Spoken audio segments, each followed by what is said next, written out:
Bom, dia 30 de setembro de 2020, aula Processo Penal 2, turma do quinto matutino. Bom, colegas, quando eu falo em prova testemunhal, é importante entendermos que eu tenho dois tipos de provas testemunhais. A prova que eu chamo de prova direta, ou seja, testemunhas diretas, são aquelas testemunhas que presenciaram o fato delituoso em si, né? Presenciaram o fato criminoso. E as testemunhas indiretas, que são aquelas testemunhas que escutaram, que ouviram falar, né? São testemunhas, essas consideradas testemunhas indiretas. Então vamos entender o que são essas provas testemunhais. Primeiro, eu preciso entender em que momento as testemunhas são arroladas, em que momento as testemunhas são indicadas no processo, para que possa existir, para que possa acontecer a sua oitiva. É importante que eu vou falar agora um momento para vocês das testemunhas em juízo. Porém, nós temos as testemunhas que são ouvidas lá na fase do inquérito policial, né? Então vamos entender um pouquinho essas testemunhas. Em juízo, as testemunhas, elas podem ser entendidas da seguinte forma: eu não tenho três procedimentos no processo penal. Eu perguntei para vocês na aula passada, vocês me falaram que já tinham estudado o procedimento. Quando eu falo três espécies de procedimento, eu estou dizendo o seguinte: três espécies, né? Três espécies, onde ele vai determinar o impulsionamento dos atos processuais. Ou seja, quando que acontece um ato, quando que acontece outro ato, e assim por diante, tá? Então, isso nós chamamos de procedimento. Nós temos três espécies de procedimentos. Duas espécies estão definidas, vamos falar quatro espécies. Três espécies definidas no Código de Processo Penal e uma espécie, um procedimento fora do Código de Processo Penal.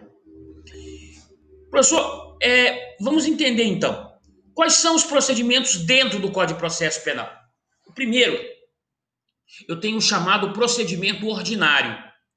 E o que é esse? O que é o procedimento ordinário? Né? Lá nos artigos 395 em diante, nos artigos 395 em diante, ele passa então a trazer quais são, né, como é o procedimento ordinário sumário. Eu devo entender que no procedimento ordinário, a defesa ela vai indicar, ela pode indicar até 8 testemunhas.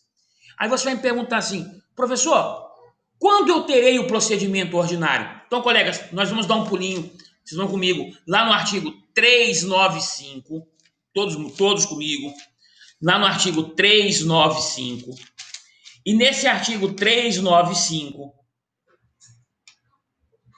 perdão, 394, corrigindo, por favor, 394. No artigo 394 do Código de Processo Penal, ele vai então trazer, olha comigo, o procedimento será comum ou especial. 394. Parágrafo 1º.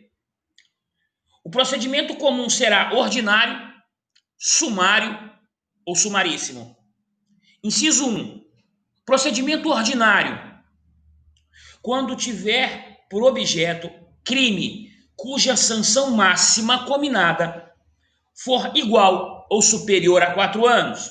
Inciso 2. Sumário. Quando tiver por objeto crime cuja sanção máxima combinada seja inferior a 4 anos de pena privativa de liberdade. Inciso 3, sumaríssimo para as infrações penais de menor potencial ofensivo, vamos entender. Então significa dizer que no procedimento ordinário, então, eu tenho penas superior a 4 anos. No ordinário, no sumário, abaixo de 4. E no sumaríssimo, que é os crimes de menor potencial ofensivo, são aqueles regidos pela Lei 9.099/95, Lei dos Juizados Especiais Criminais. Vamos pela ordem. Quantas testemunhas poderão ser ouvidas pelas partes? Quando eu falo pelas partes, eu estou dizendo acusação e defesa. Ordinário, 8. Sumário, 5. Sumaríssimo, que é o rito dos juizados especiais, 3 testemunhas. Então vamos entender. Eu posso indicar até. Não tem que ser 8 obrigatoriamente. Até. 8 no ordinário, 5 no sumário e 3 no sumaríssimo. Professor, em que momento essas testemunhas são indicadas? Qual o momento que a parte tem para poder falar para o juiz: juiz, eu quero que essas testemunhas sejam ouvidas em juízo? Bom, a acusação, o Ministério Público, ele indica essas testemunhas lá na sua denúncia-crime. Vamos entender bem. Colegas, quem entende, para entender o processo penal, você tem que entender isso aqui. Se entender isso aqui, acabou, o resto é fácil. Eu acabei o inquérito policial. O inquérito foi concluído. Foi enviado ao juiz. O juiz remeteu ao Ministério Público. Se o Ministério Público, diante do inquérito, não necessitar de diligências e não for caso de arquivamento, ele então oferece uma denúncia-crime nas ações penais públicas, porque ele é o titular da ação penal. E aí o Ministério Público, quando ele oferece a denúncia, ele narra o fato, e ele também tem que indicar ali, na sua denúncia-crime, quais são as testemunhas que ele vai querer ouvir em juízo. Então, o Ministério Público indica as testemunhas lá na sua denúncia. Professor, e a defesa? Qual o momento que ela indica as testemunhas? No inquérito? Não. Pela ordem. Teve o inquérito, o promotor ofereceu a denúncia. Quando alguém oferece algo a alguém precisa receber ou não. Eu quero, eu não quero. E assim é o procedimento. Então, quando o promotor oferece a denúncia, o juiz, ele tem que receber essa denúncia. Ou seja, para que os atos aconteçam, sejam seguidos, o juiz então precisa receber essa denúncia. E ao receber essa denúncia, o que é importante entender? O juiz, quando recebe a denúncia, ele manda citar o acusado. Olha bem, o juiz, quando recebe a denúncia, ele manda citar o acusado para que apresente a sua defesa no prazo de 10 dias. Professor, onde está isso? Isso está no artigo 396 do Código de Processo Penal. Então, o juiz, quando ele recebe a denúncia, ele manda citar o acusado para apresentar a sua defesa. Essa defesa é chamada de resposta à acusação. Isso está no artigo 396-A do Código de Processo Penal. Então, a defesa tem o prazo de 10 dias para apresentar sua defesa. Olha, não foi eu, né? Olha, eu quero indicar tal prova, né? Não foi eu, foi fulano, e assim por diante. Então, na defesa, além de trazer tudo que interessar a defesa também, neste momento, nesta petição chamada de resposta à acusação, ela também deve indicar as suas testemunhas, as chamadas testemunhas de defesa. No ordinário, até 8, no sumário, até 5 e no sumaríssimo, até 3 testemunhas. Acho que o senhor Deolindo queria fazer uma pergunta, ele levantou a mãozinha.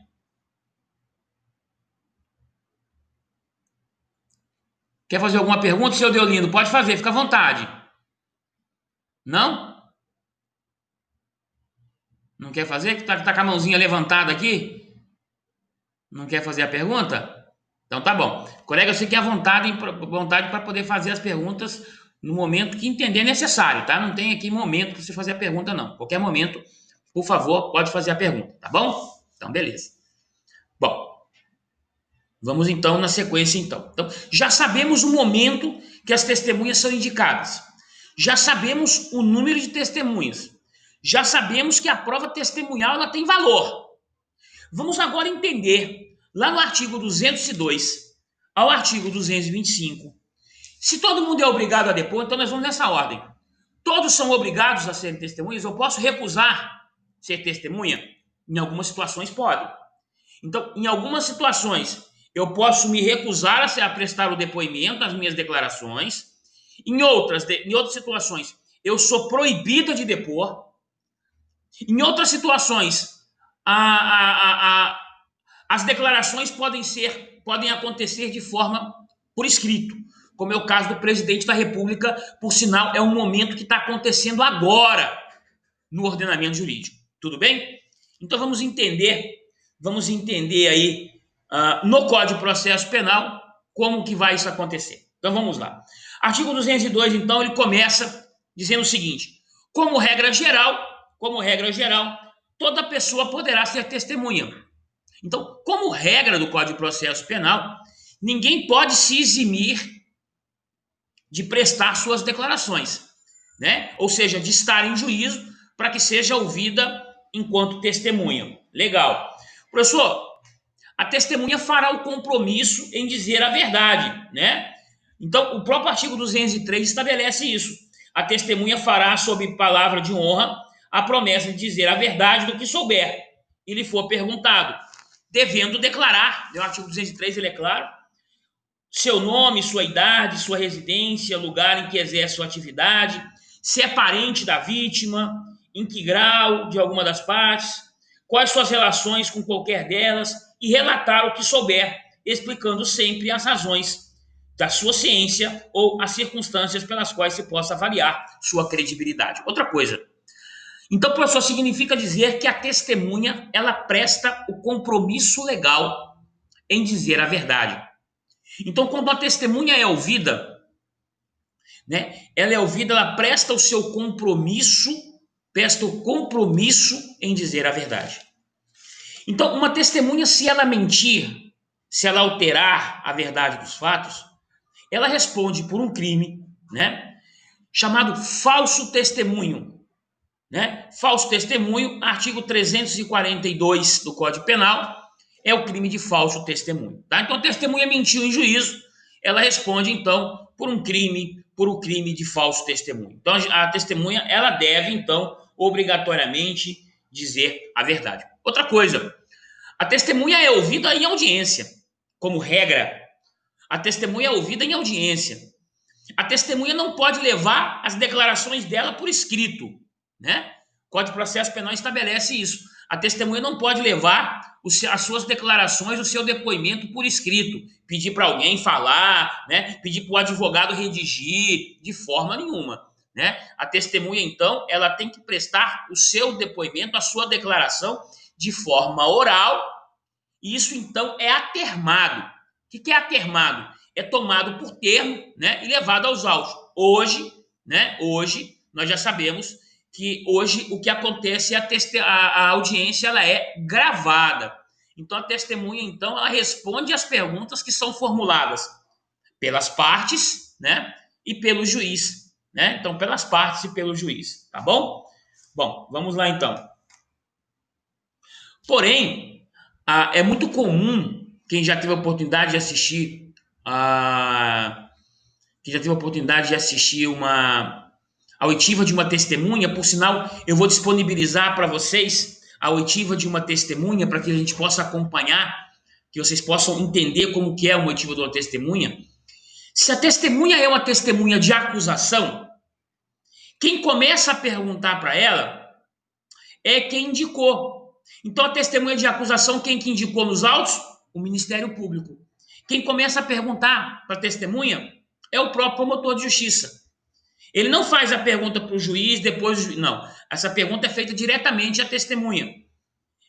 O juiz vai indeferir as perguntas consideradas impertinentes, né?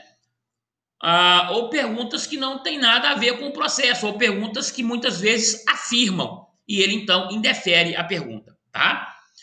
Depois o Ministério Público perguntar para a testemunha de acusação, quem pergunta é a defesa. E após, o próprio magistrado.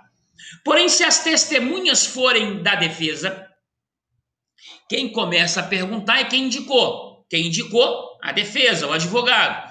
O advogado começa a perguntar, depois o promotor, depois o juiz. É muito importante que vocês entendam, já que estamos falando no princípio do livre convencimento motivado do juiz, e o juiz precisa estar convencido, Professor, o juiz pode ouvir outras testemunhas não indicadas pela acusação e pela defesa? Pode. Quantas ele quiser. São chamadas testemunhas do juízo, né? Então, quem pergunta para a testemunha do juízo? O juiz. Depois, a acusação e depois a defesa. Professor, por que pelas testemunhas do juízo a acusação pergunta primeiro que a defesa? Porque eu só posso me defender de algo que estou sendo acusado, tá? Então, por isso as testemunhas do juízo, ele pergunta primeiro que a defesa. Obviamente, as testemunhas de defesa, quem faz a pergunta primeiro é o advogado de defesa. Tudo bem? Tranquilos? Maravilha? Então tá bom. A testemunha ela pode também fazer, observar os autos ou consultar breves apontamentos. É muito comum, por exemplo, principalmente quando eu tenho a oitiva de policiais que são testemunhas, na grande maioria dos casos, testemunhas de acusação, que os policiais olhem o boletim de ocorrência que eles lavraram. Porque o crime faz muito tempo. Aí ele quer lembrar como foi, né? Que bairro foi, como que aconteceu. Aí ele pede para o juiz para olhar, né? E pode perfeitamente fazer breves apontamentos. O próprio teor do artigo 204, né? Ele traz isso. Bom, professor, você disse então que toda testemunha é obrigada a depor, toda pessoa pode depor, porém, algumas situações a pessoa pode eximir-se de depor. Ou seja, eu posso então não querer depor, eu posso me eximir da minha qualidade. E neste caso, essa testemunha até pode ser ouvida, porém, ela não presta o compromisso em dizer a verdade. Vamos dar um exemplo? A mãe do acusado, o filho do acusado, a esposa do acusado, né? Enfim, essas testemunhas. Um colega da informar. O senhor ele me fez uma pergunta aí. Qual foi a pergunta dele? O senhor Delino fez uma pergunta, eu não peguei a pergunta dele, alguém pegou e deixa eu ver aqui. Algum colega pode falar se o professor está sendo visualizado, eu não estou conseguindo visualizar o mesmo. Colegas estão conseguindo me ver, né? Sim ou não? Estão conseguindo me ver? Sim. Conseguindo. Conseguindo, né? Senhor Deolino, deve estar acontecendo alguma coisa, deve estar alguma coisa que o senhor deve ter desligado o seu computador aí, tá? Tá tudo normal aqui. A colega está perguntando, professor, se a testemunha esquecer de algum fato que ocorreu e não relatar. Não tem problema, Renata. O grande problema é se for perguntado a ela e ela sabendo não conseguir responder. Não tem problema algum, isso não gera a responsabilização pelo crime de falso testemunho, tá? Se ela esqueceu, é normal, até mesmo porque aquele momento é um momento de tensão, né? Um momento de uma audiência, muitas testemunhas ficam ali, né? Nervosas, enfim, né? Então não tem problema algum. É somente se ela for perguntado, ela lembrar e não responder, ou responder de forma diversa. Aí ela responderia pelo crime de falso testemunho. Bom, então vamos lá. Então, algumas situações a testemunha pode se eximir em depor. Essas situações, elas estão elencadas no artigo 206 do Código de Processo Penal. Eu não sou obrigado a depor contra meu filho? Eu não sou obrigado a depor contra meu pai, contra minha mãe, contra meu irmão, contra minha esposa? Porém, se você foi a única testemunha que presenciou aquele crime, você estará obrigado a depor. Olha o teor do artigo 206, na minha opinião, é o artigo mais importante quando se fala em prova testemunhal. Ele diz assim: a testemunha não pode eximir-se da obrigação de depor. Não pode eximir-se. Porém, entretanto, recusar-se-á a fazê-lo o ascendente, o descendente, o afim em linha reta, o cônjuge, ainda que desquitado, o irmão e o pai, a mãe ou o filho adotivo do acusado. Pode? Agora, o final do artigo 206 diz assim: salvo, quando não for possível, por outro modo, obter-se ou integrar-se à prova do fato e às suas circunstâncias. A única testemunha foi a mãe. Ah, mas eu não quero depor. Não, a senhora vai ter que depor. A senhora foi a única testemunha. Professor, se a pessoa pode eximir-se em depor, e mesmo assim ela aceitar depor, e ela mentir, né? E ela mentir, ela responde pelo crime de falso testemunho? Responde pelo crime de falso testemunho, né? Por que ela responde pelo crime de falso testemunho? Por um único motivo. Por um único motivo. Ela não responde pelo crime de falso testemunho justamente por essa possibilidade de se eximir de depor. Então, sendo pai, mãe, irmão, cônjuge, ainda que desquitado, ainda que separado judicialmente, ela não está obrigada a falar a verdade. Então, ela não responderia por um crime de falso testemunho se, porventura, ela falsear os fatos, né? Isso é muito importante você entender. Porém, se essa testemunha for a única e eu não consiga obter por outra testemunha, por outra prova testemunhal, essa testemunha terá que depor. Então, a mãe pode falar, ela até viu o crime, mas ela fala que no dia do crime ela estava com seu filho em casa assistindo novela. Ela não estava, ele estava cometendo um crime, né? Ela é obrigada a dizer a verdade? Não. Porém, se ela for a única testemunha,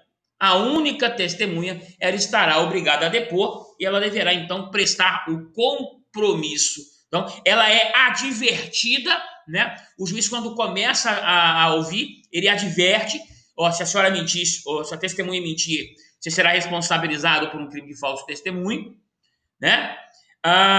E você está advertida, então, advertida e compromissada em dizer a verdade do que souber. Tudo bem? Bom, no 206 ele fala quem pode, então, se recusar a depor. Porém, no 207, ele fala quais são as testemunhas que são proibidas. Olha bem, proibidas. Proibidas. O que diz o artigo 207? Vamos lá? São proibidas de depor as pessoas que, em razão de sua função, ministério, ofício ou profissão, devam guardar segredo, salvo se desobrigadas pela parte interessadas quiserem dar o seu testemunho. Vamos dar um exemplo aqui. O padre que conhece de uma situação, por exemplo, né, no confessionário, ou seja, uma confissão de um fiel, o pastor, o advogado. Então, estou sabendo agora, o cliente me procurou ontem e contou um crime aí em Cuiabá e eu sou ouvido como testemunha porque eu atendi ele enquanto advogado. Eu sou obrigado a depor? Na verdade, eu sou proibido de depor. Porém, eu posso depor se for desobrigado pela parte. Ou seja, se aquele acusado do crime disser, olha, você pode depor, eu confessei para você, eu falei para você, é minha função. O médico, por exemplo, o médico é obrigado a depor? Olha, o médico atendeu uma pessoa que tomou um tiro e o cara falou para ele, olha, eu tomei um tiro do meu vizinho, ele atirou, tá? E aí eu recebi 2 disparos, ele é obrigado a falar? Não, ele não é obrigado a falar. Porém, ele pode, se for desobrigado pelo acusado. Então, se ele é desobrigado, aí ele pode, vejam bem, pode. E ele não é obrigado a falar. Mesmo que eu seja desobrigado, eu só vou prestar minhas declarações de forma facultativa. Eu não sou obrigado. Ah, você foi desobrigado pelo acusado, você é obrigado a depor? Não. É uma faculdade. Eu presto minhas declarações se eu quiser. O pastor, o padre, o médico, o advogado, mesmo que desobrigado, ou seja, que a parte diga, pode prestar suas declarações, eu autorizo. Eu não sou obrigado a fazê-lo. Tá? Essa definição é contida no próprio Código de Processo Penal, no nosso próprio, no caso da OAB, no próprio estatuto da OAB, no regulamento geral e assim por diante. Tá? Beleza? Tem outra coisa. O Código ainda traz algumas situações bem interessantes. O 203 ele estabelece, né, que a testemunha deverá falar a verdade, porém, o artigo 208 ele fala que o compromisso em dizer a verdade definido no artigo 203, ele não será reconhecido, né? Olha lá, 208, não se deferirá o compromisso que se alude ao artigo 203 aos deficientes mentais e aos menores de 14 anos, nem mesmo a quem estiver elencado no artigo 206. Ou seja, os doentes mentais, os menores de 14 anos e as pessoas elencadas no artigo 206 não são obrigadas a dizer a verdade. Então, não são obrigadas a dizer a verdade. Doentes mentais, menor de 14 anos e as pessoas elencadas no artigo 206, cônjuge, ascendente, descendentes, né? Irmãos e assim por diante. Filhos adotivos, né? Ainda que cônjuge ainda que separado judicialmente, enfim, assim por diante, tá ok? Bom, vamos mais. Já vimos que o magistrado pode ouvir as testemunhas que ele entender necessário. O artigo 209, ele traz isso, né? São ouvidas as chamadas testemunhas, as testemunhas de juízo. Cada testemunha é ouvida de forma separada, as testemunhas não são ouvidas em conjunto, uma testemunha, depois outra, sempre primeiro as testemunhas de acusação, esgotando as testemunhas de acusação, eu passo a ouvir as testemunhas de defesa, por um motivo lógico, eu só me defendo de algo que estou sendo acusado, ok? Bom, vamos mais. O artigo 211 do Código de Processo Penal possibilita, então, que o magistrado, ao reconhecer que uma testemunha mentiu, falou algo que não é verídico, ela então ela pode determinar a instauração de um inquérito policial para a responsabilização criminal dessa testemunha pelo crime de falso testemunho, lá do artigo 242 do Código de Processo Penal. Diz assim o 211: se o juiz, ao pronunciar a sentença final, reconhecer que alguma testemunha fez afirmação falsa, calou ou negou a verdade, remeterá cópia do depoimento à autoridade policial para instauração de inquérito. Na verdade, ele nem precisa reconhecer na sentença. Ele pode, inclusive, reconhecer antes. Tá? Ele pode, inclusive, reconhecer antes. O parágrafo único do mesmo artigo, ele traz que se envolver, se for reconhecido o falso testemunho lá no tribunal do júri, olha que interessante, o parágrafo único diz assim: tendo depoimento prestado em plenário de julgamento, o juiz pode proferir decisão na audiência e o tribunal ou o conselho de sentença, após votação dos quesitos, poderão apresentar imediatamente a testemunha à autoridade policial. Qual é a diferença? A diferença é que no tribunal do júri, quem decide são os jurados. Então, se porventura entender que uma testemunha mentiu, o juiz vai perguntar para os jurados, através de uma votação secreta, se os jurados entendem que houve o crime de falso testemunho ou não. Ou seja, uma testemunha mentiu, são 7 jurados escolhidos, os 7 jurados, por maioria de votos, se entender que a testemunha mentiu, eles vão remeter, o juiz vai remeter para que seja instaurado inquérito policial pelo delegado de polícia, tá? Mas só com exceção no caso dos julgamentos do tribunal do júri, que julga os crimes dolosos contra a vida, artigo 5º, inciso 37 da Constituição Federal. Tá ok? Beleza? Tranquilos? Jóia. Né? O artigo 212, ele estabelece que as perguntas serão feitas de forma direta, né? Direta pelas partes, não tem que perguntar ao juiz, né? E o juiz, ao final, então, ele completa justamente essas perguntas. Vamos mais. O artigo 217. O artigo 217, nós vamos nos artigos mais importantes. Ele diz assim, 217. Se o juiz verificar que a presença do réu poderá causar humilhação, temor ou sério constrangimento à testemunha ou ofendido, ele pode então pedir que a testemunha aguarde em sala separada. Que o réu aguarde em sala separada. É uma testemunha de acusação que presenciou o camarada matando outra. Ou uma testemunha que presenciou o cara estuprando outra. E ela fica com medo.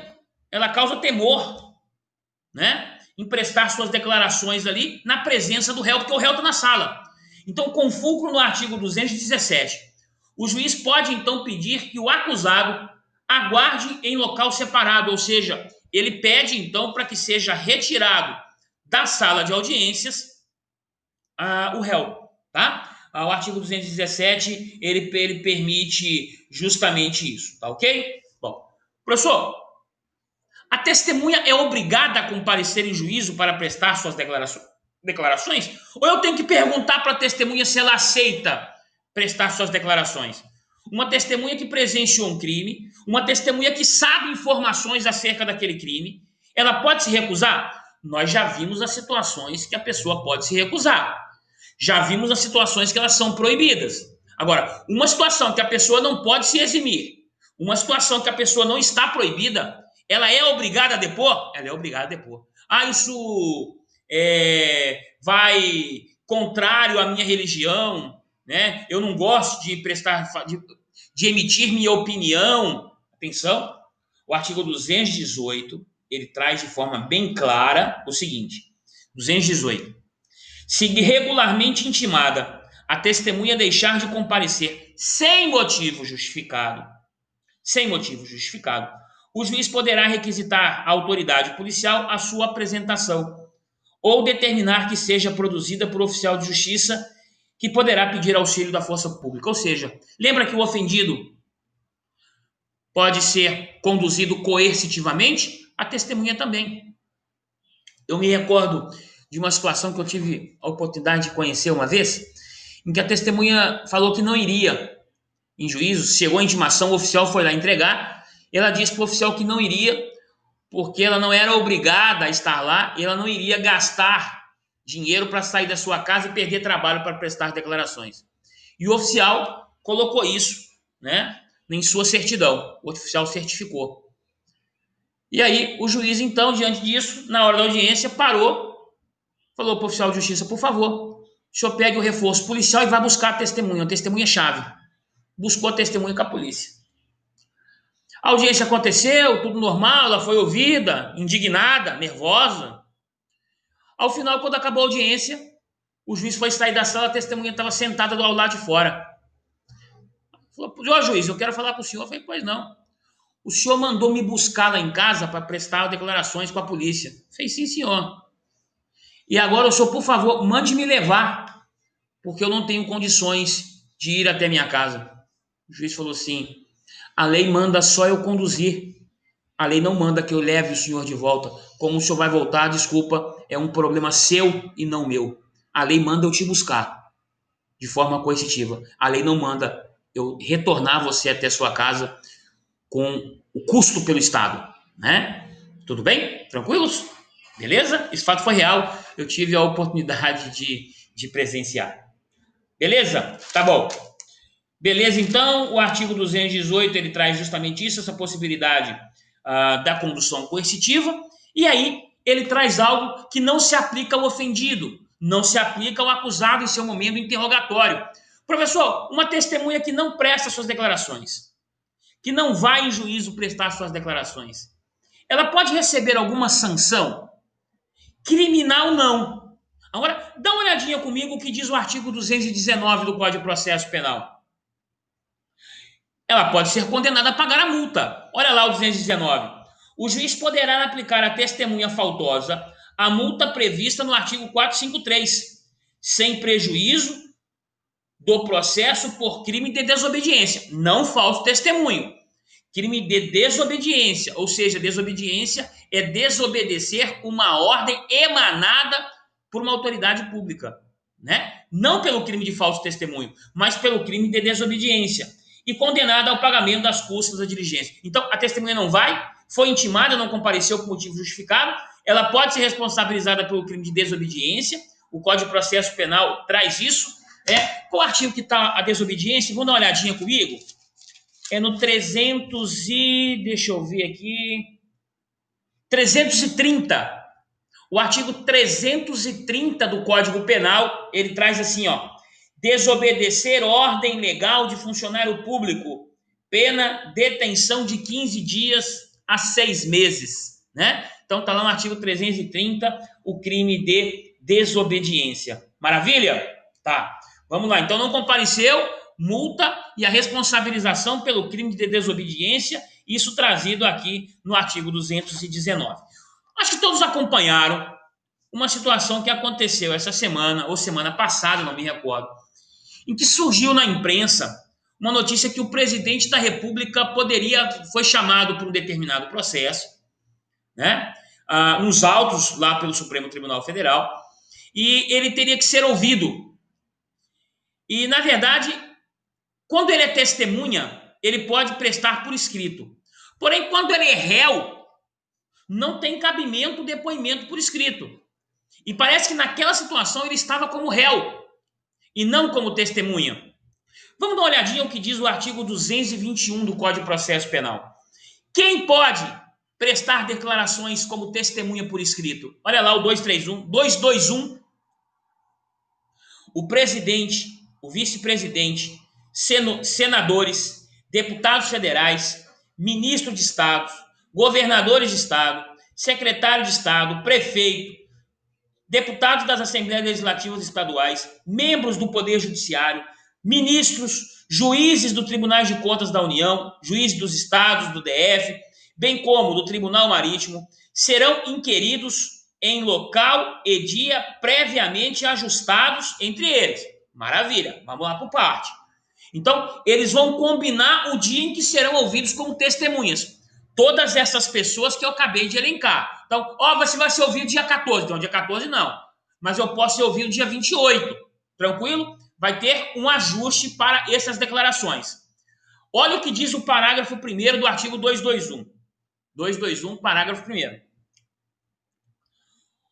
O presidente e o vice-presidente da República, presidente do Senado, da Câmara dos Deputados, presidente do Supremo Tribunal Federal,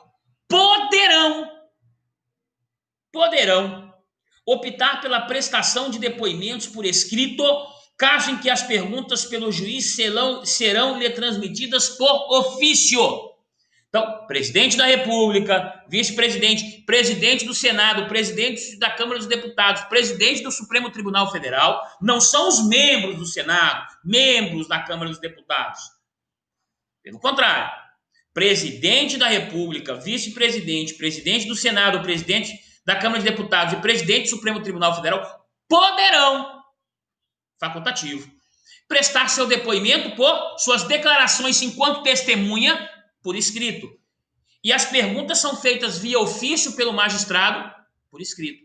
As partes enviam para o juiz as perguntas e o juiz, por ofício, envia essas perguntas por escrito, através de um ofício, que serão respondidas também através de um ofício por escrito. Veja, é uma faculdade. Se eu, enquanto presidente do Supremo Tribunal Federal, quiser prestar minhas declarações orais, eu posso fazer? Pode fazer, tá? Parágrafo 3º. Parágrafo 2º. Os militares deverão ser requisitados à autoridade superior. Então, quando eu quero ouvir um militar, por exemplo, eu não envio uma intimação para o próprio militar. Eu envio uma intimação ao chefe do comando. Quem é o comandante? Essa intimação vai para o comandante, não vai para a pessoa do militar.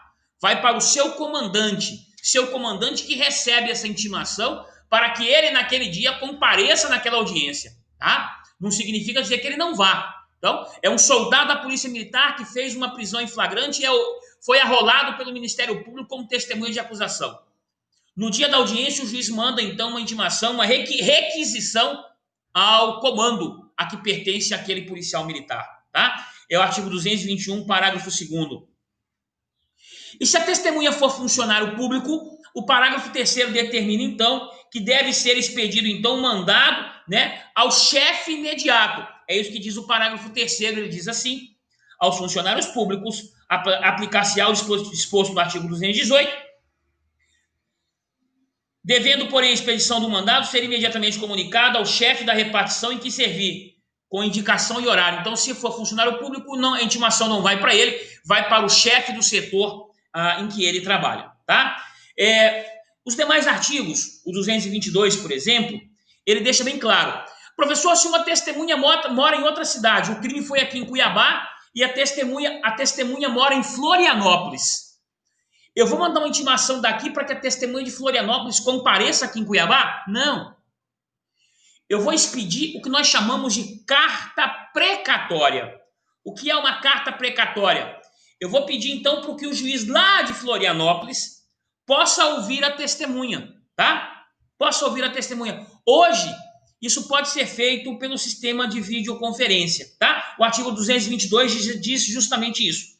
A testemunha que morar fora da jurisdição será inquirida pelo juiz do lugar de sua residência, expedindo para esse fim carta precatória com prazo razoável, né? O juiz então passa a dar um prazo para que essa carta precatória ela aconteça, tudo bem? E aí ele vem dizendo, né, a precatória não suspende, o parágrafo primeiro é claro, a expedição de precatória não suspende a instrução criminal, ou seja, os demais atos continuam. Eu não tenho que esperar aquele juiz lá da outra comarca cumprir, ouvir a testemunha. Os atos vão acontecendo. Porque senão o ato fica parado aguardando. Não, os atos acontecem, eles acontecem, são impulsionados pelo princípio da economia processual, pelo princípio da celeridade trazido pela Constituição Federal, tá? O parágrafo 2º, ele diz justamente isso, né? Uma vez ter ouvido lá, a precatória é devolvida para o juiz deprecante, né? Quem envia é o juiz deprecante, quem ouve é o juiz deprecado, né? E assim por diante. Então, o parágrafo 3º possibilita essa audiência por videoconferência, se lá tiver toda a estrutura para isso, tá? O artigo 222A é a possibilidade de carta rogatória. Carta rogatória acontece quando essa testemunha morar em outro país, né? Em outro país. E o importante entender é quando acontece a carta rogatória, né? Todas as custas, a parte tem que demonstrar a imprescindibilidade. Eu não posso indicar qualquer testemunha que mora fora. Não, né? A parte precisa demonstrar que é imprescindível ouvir essa testemunha e a parte arcará, se não tiver condições, obviamente é uma exceção, arcará com os custos dessa carta rogatória para o exterior. Obviamente, se não tiver condições financeiras para isso, o Estado é que arcará. Tudo bem? Maravilha? Bom, se a testemunha não conhecer da língua nacional, deverá ser chamado, então, um intérprete, tá bom? Importante observar que o Código também estabelece, no artigo 224, que se a testemunha trocar o endereço dentro de um ano, né? Dentro de um ano, então, ela trocar a sua residência, ela deve comunicar o juízo sob pena, né, de sua omissão ser responsabilizada, ou seja, pelo seu não comparecimento, receber uma multa. Então, dentro de um ano, se ela trocou de endereço, ela deve comunicar ao juiz, então, qual é o seu novo endereço, sob pena de receber a multa e o crime de desobediência. Tá bom? Bom, vamos mais. O artigo 225, ele encerra a prova testemunhal, e ele encerra a prova testemunhal da seguinte forma. Vejam comigo. Se qualquer testemunha houver de ausentar-se ou por enfermidade ou por velhice, inspirar receio de que ao tempo da instrução criminal já não exista, o juiz poderá, de ofício ao requerimento das partes, tomar antecipadamente o depoimento. Aqui a chamada declarações antecipadas, ou seja, o testemunho antecipado, ou seja, a prova antecipada. Aquela testemunha está lá com 98 anos, né? Diabética, numa cama, já prestes a morrer. O juiz pode antecipar o depoimento dela, né? Então, o juiz pode antecipar esse depoimento, ou mesmo ele possa entender que naquele tempo a testemunha não exista mais, ele pode antecipar, e essa antecipação ela é válida, inclusive com algo que nós já estudamos, porque o próprio teor do artigo 155 do Código Penal, o próprio teor do artigo 155 do Código Penal, ele estabelece justamente isso, tá bom? Que essa prova antecipada ela pode acontecer, prova cautelar, e essa prova antecipada ela pode acontecer. Tudo bem, colegas? Tranquilos até aqui? Maravilha? Alguma dúvida sobre prova testemunhal? Estou à disposição de vocês aí. Não? Alguma pergunta sobre prova testemunhal? Nenhuma? Nenhuma pergunta? Não? Ok. Nossa próxima aula, agora, é o reconhecimento de pessoas e coisas, tá? Reconhecimento de pessoas e coisas. Então, vou deixar para a próxima aula falarmos sobre reconhecimento de pessoas e coisas. Por sinal, venham preparados para a próxima aula. Eu peço que vocês se preparem, que eu vou ter que dar uma aula um pouquinho mais estendida para a próxima aula, que eu quero ver se eu acabo com vocês na próxima aula prova. Então, a próxima aula, eu estendo um pouquinho a nossa aula, a gente faz ela duplicada, e a gente termina provas para já dar sequência aos demais conteúdos de processo penal 2. Tudo bem? Tranquilos? Maravilha? Se não tiver pergunta, então eu encerro nossa aula de hoje. Aguardando vocês aí.